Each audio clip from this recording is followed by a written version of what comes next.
Good morning, everyone. For Telesur, I'm Regan Veens in Caracas, Venezuela. Our top story takes us to Mexico, where a photojournalist was murdered along with 4 other persons. Ruben Espinosa was hiding in Mexico City after fleeing Jalapa, the capital of the southeastern state, Veracruz. There, it seems, is most dangerous to be a journalist. Espinosa received death threats from the state government of Javier Duarte. 17 have been killed in 15 years and 5 more have disappeared. 11 people have been slain since Duarte took office in 2010. 103 journalists have been killed in Mexico since the year 2000, making the country the most dangerous to be a journalist after Iraq. 25 are still missing. The death of Espinosa caused public outrage and hundreds of people took to the streets to protest his death.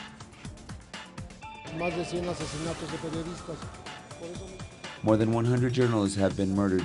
That's why Mexico has been named the 2nd or 3rd most dangerous place in the world to be a journalist.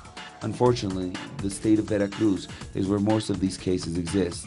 There are 14 journalists killed here during the government of Mr. Duarte, and one of them is the case that we deplore.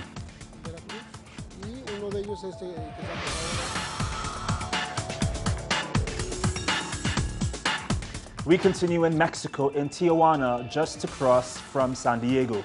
Mexican authorities have discovered an unfinished drug tunnel just 2 blocks from the US-Mexico border. This is the 3rd tunnel found in the area since April. Over the past 10 years, more than 75 tunnels have been found across the border into the United States. Most have had electricity, air ventilation, and rail systems.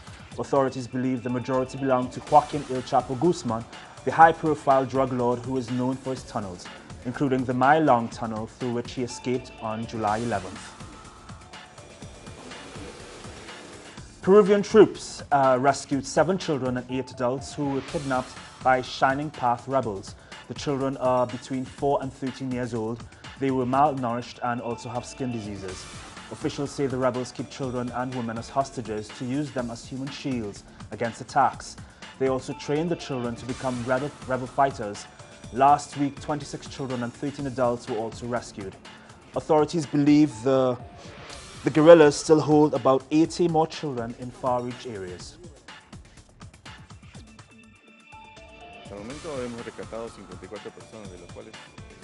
Up to this point, we have rescued up to 54 people, of which 31 are children.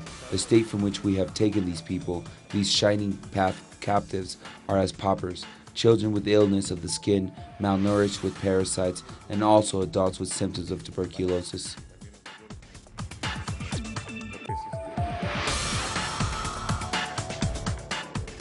Now let's take a look at our World News Roundup.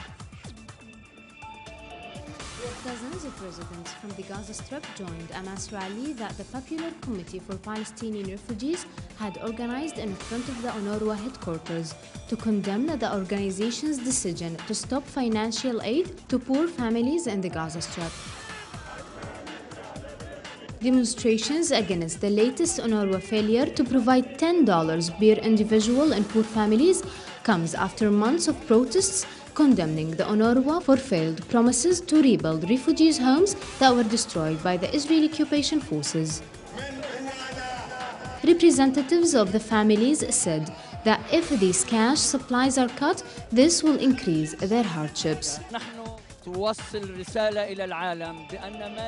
We ask the agencies to continue helping us. Some of our families have no work and are not educated, so they will not receive money or even have a chance to work in the UNRWA project.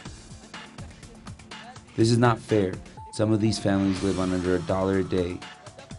This new cut will make them starve.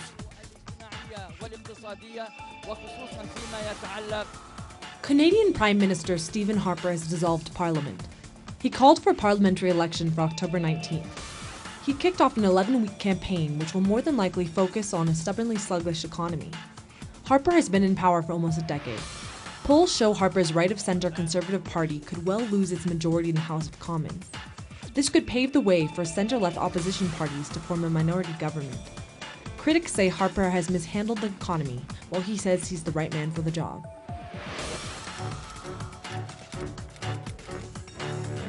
In the following hours, President Barack Obama will unveil the final version of his plan to tackle greenhouse gases from coal-fired power plants. This is expected to cause a huge legal battle against federal environmental regulators by the coal industry and its political allies. Obama's Clean Power Plan will seek to slash carbon emissions from the power sector by 32% by 2030. The regulation is aimed at ushering in a sweeping transformation of the U.S. electricity sector, encouraging an aggressive shift towards more renewable energy away from coal-fired electricity. A wildfire raging through the foothills and canyons of Northern California's coastal mountains more than doubled in size. The flames began 5 days ago. They have left 24 homes in charred ruins. It has destroyed 54,000 acres and has forced thousands of local residents out of their homes. The fire is said to be the worst of 20 large ones, being battled by 9,000 firefighters across the state, officials said.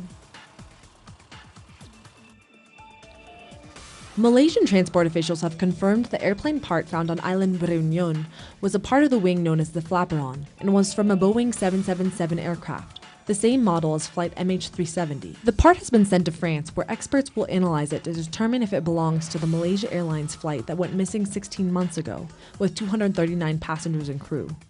Search teams at the island have found more airplane debris. French police blocked migrants trying to access the Eurotunnel in an attempt to cross the channel again. 9 migrants have died in their attempt to reach the United Kingdom, yet nobody has been successful.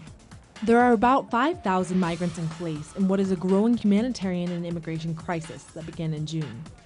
Most of the people are from Africa and the Middle East. They have fled violence and poverty. French and UK officials have mentioned the possibility of sending them back home. In the meantime, the migrants have said that they will continue their attempts to cross into Britain.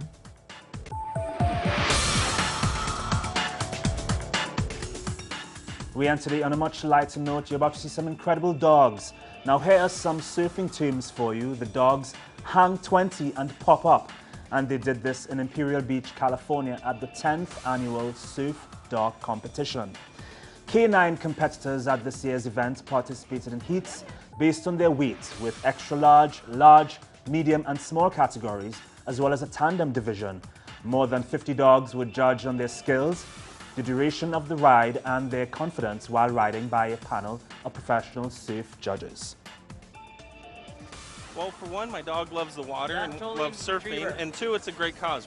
Money's going towards the San Diego Humane Society. Great dogs. For more on these and other stories, please visit our website, telesurtv.net/English. For Telesur English, I'm Regan Devines. Have a safe and productive day.